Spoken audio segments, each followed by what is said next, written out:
What's going on, Jerome's? So I feel like this season we have to dedicate ourselves getting back to nonsense. So we had the theme of this episode all cooked up. Vikes watch. That's right. Diamond Dallas Turner, JJ McCarthy, keeping the beaches clean. By footage, I feel like the Minnesota Vikings have the most waterfront property in the nation. That's all. But of course, Johnny Munt and Brian Osama have had to ruin things. I'm just playing, man. But so initially it was billed as a fight, but then you actually see what happened, and it's just like, oh, okay, yeah, womp womp womp. Now, training camp fights, there's two ways to look at them. Number one, spiritedness. Literally got that dog in them. Got some fight in them. It's great. But also on the other end, I mean, you're on the same team, and also when things get carried away, like it gets stupid when guys start swinging at helmets or start swinging helmets, as Myles Garrett did. But again, it's kind of like an IQ test. Like, are you so out of control of your emotions that you're gonna punch a dude either barehanded or wearing a football glove, like right in the helmet? Is that what you're gonna do? It's great. Yeah. But basically what happened, Johnny Munt had to catch up the sidelines. Osama gave him a little chin music along the sidelines. Was it a little bit much for practice? I mean, sure. But also, I mean, still football. Johnny Munt took offense. The former Oregon Duck was tried to sling the ball at Osama, missed. Osama never turned around. Like, some teammates got in Munt's way. Munt backed off pretty quick, and things diffused pretty quickly. And then Johnny Munt on the next play caught a touchdown, which was kind of awesome, man. But either way, like, I don't know. Like, it was sold as a fight, man. But yeah. But Johnny Munt, even though he's older, like, he does have the reach advantage. Osama got that dog in him, though. A lot more better. A lot more experience on the ground. Trained with the Don Hurd Death Squad back in the day before they broke up. Although Munt does look like he could potentially be Dagestani. Couldn't he? Like, he's Khabib's third cousin or something? I don't know. But either way, the fight will be refereed by Big John McCarthy. I actually looked it up. JJ's given name is John. It just makes sense. It just works, man. Yeah. Even though I like Herb better. Anyways, but practice. Talk about practice. Slinging Sam Darnold, quarterback one as of right now, beating the fans. It's fantastic. Darnold actually did have a pretty solid day today. But also, like, I know, people accuse us of, like, well, you're just sniffing JJ's jock. That's a little bit far. You're just rose-colored glasses, and JJ can't do anything wrong. He's just looking good. I actually feel like we're trying to go the other way. Like, we want to point out when he makes mistakes. We are fully admitting that he's a rookie quarterback, and even though he looks good and looks consistent and looks comfortable, like, there will be mistakes, right? Certainly can get better. But, I mean, with McCarthy, there just is an aura and charisma. I refuse to say Riz. Like, it's far enough that I'm saying aura. But even though that's an old word, man. But he's just got it. Like, he's got that magnetism, and the teammates gravitate towards him. And even like this small interaction, the quarterbacks came over to running backs and the receivers giving high fives. So like Nick Mullins is in there, Jaron Hall's in there giving like standard high fives, high five. But McCarthy's got the double tap down low with everyone. It's just different, man. He really is. And McCarthy really ripped things up.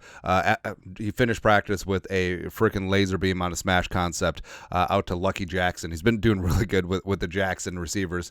And, I mean, I feel like, even though, like I said, Darnold had a good practice, I honestly feel like this is going to happen.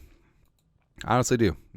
Because it did stand out because Seifert, ESPN, JJ McCarthy definitely throws a nice ball into the corner in red zone drills. Just hit another for a touchdown. This one to Lucky Jackson against the first team defense. Also, he was operating with the twos primarily against the first team defense, which is something that Wes Phillips, Kevin O'Connell has said that they wanted to do. So just imagine when he gets with the first team offense. Alec Lewis, nice JJ McCarthy rep in red zone, and he was fired up afterwards. Recognized a hot blitz from nickel and feathered one to Lucky Jackson in the corner. He flexed a bit. Plus, I love his enthusiasm. Like, it isn't fake. It isn't trying to upstage the defense. It isn't trying to be like cocky as hell. Just like, it's just like joy, for lack of a better term. Maybe it's because we just watched Inside Out 2. But he just loves the game, man. He just absolutely does. All right. Also, Our guy Levi Drake Rodriguez, senior sack, the pride of University of Texas A&M Commerce. Let's go. Alec Lewis, the athletic. Levi Drake Rodriguez just cooked someone in 101 and chest bumped defensive line coach Marcus Dixon. Electric stuff out there. Also, a weird storyline that no one talks about. Like the Vikings D-line coach basically just said deuces midseason last year and took a job while the regular season was still going on. That doesn't get talked about enough. Also, like Mike Smith disappeared. Anyways, but Marcus Dixon, new D-line coach, and LDR, like, he's a great story, man. 7th-round pick. The Vikings scouting staff was in love with him. They played the board, were patient. They got him, and he's going to work his ass off, and I think that he's going to be a guy, heart and hustle, just going to get after things, and it's fitting that he's wearing number 50 because back in the day, there was a undrafted Washington State defensive lineman named Hercules Mataafa. Bad Mataafa. He wore 51 and number 50, and he was undersized, but had all heart and just really got after things. But I don't know, just didn't quite work out. Maybe Herc would have done better with Flores versus Zimmer, but I don't know. But either way, I'm rooting for LDR, and it's a great story and fired up. Also, huge position need. Like, can we get LDR and Jaquelin Roy to just completely get after things on defense? That'd be great. Other practice notes. So Jefferson scheduled off day, but came out, said hi to the fans, mainly because if he didn't, like, I'm sure there's a lot of fans that didn't watch West Phillips' press conference. They'd be like, where's 18? Bad things happening. But Jefferson was also dropping dimes thrown to the receivers in individual drills. Jefferson actually has 7 pass attempts in the NFL. Also, there's a couple where it was clearly designed for him to throw the ball, but he just he pulled it down and ran. So something to keep in mind. Also, like Justin's brother Jordan was a great quarterback at LSU, so I'm sure that he's got some lessons throughout the years. Jordan Addison was dominant today, so looking really good in 1-on-1, 7-on-7, 11-on-11. Just silky smooth. Added some good weight, and I mean, obviously, like, he's talked about how he loves how his teammates supported him, and being out on the practice field is his calming place right now. He's got a lot going on, but hopefully he stays on the field because he's a supreme talent when he's out there. Hawkinson's rehabbing hard on the side. I think Doogie mentioned something the other day that Hawkinson is looking good off to the side. So hopefully, I still think he'll start the season on the pup just because O'Connell and company are very cautious with injuries, and Hawkinson's ACL took place late in the season. Plus, they waited a month for surgery because they wanted the MCL to heal on its own. So, tranquilo, take time. Also, do we have this on here? Oh, Robert Tonyan was carted off. TBD as of right now, no word on the injury or severity. So hopefully Bobby Tonyan heals up soon because we're going to need him, man. McCarthy, like we said, with second-team offense, mainly against the first-team defense. And Phillips, at his presser earlier, explained why they want that. Basically, Flores is going to show some different things with the 1s versus the 2s or the 3s, as well as basically they want to make it as difficult as possible for McCarthy. So muddy pockets, a lot of exotic pressures, a lot of bluffs, a lot of feints. And if he can succeed second best versus best, get after him, man. Also, JJ reacting to pressure confidently. Flores was sending a lot of ish his way today. But also, like Lewis talked about, where that's what really stands out is that McCarthy in 11s has been checking out of plays, in and out of plays. So it's noteworthy that O'Connell is giving him the latitude to do that. Something to keep in mind.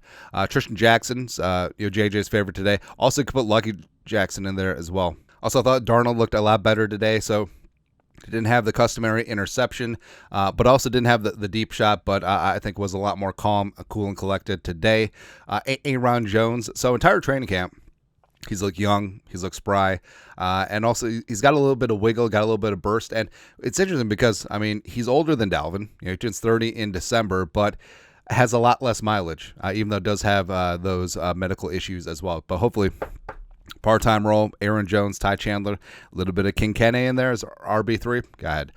Fabian Moreau, who the Vikings just signed, had some good run with the first-team defense, which seems like that's a bad thing when you have a guy literally off the street, doesn't know the defense, and just comes in and gets run with the first team defense. But what it is Moreau's going to be brought in to do a very specific thing. That's by outside, press man, corner. And they know that he can do that. And basically what it comes down to is like, yeah, he doesn't know the full playbook because he was officially signed this morning. But it's like, hey, guess what? You're out here, you cover him, and that's it. It's really what it's going to be. And the more I think about it, it's like, yeah, I mean, he's been on 5 teams the last 5 years, but he started for all 5 teams, and he keeps getting work. Right? He keeps getting starter work. So I actually don't think that it's that terrible of a signing as a fallback option. Now, even though yesterday I was just kind of like, that's Fabian Moreau. That's a funny way to spell Stephon Gilmore. Also, so kind of disappointed, like, none of the local media jackals asked Coach Matt Daniels why Addison is returning punts.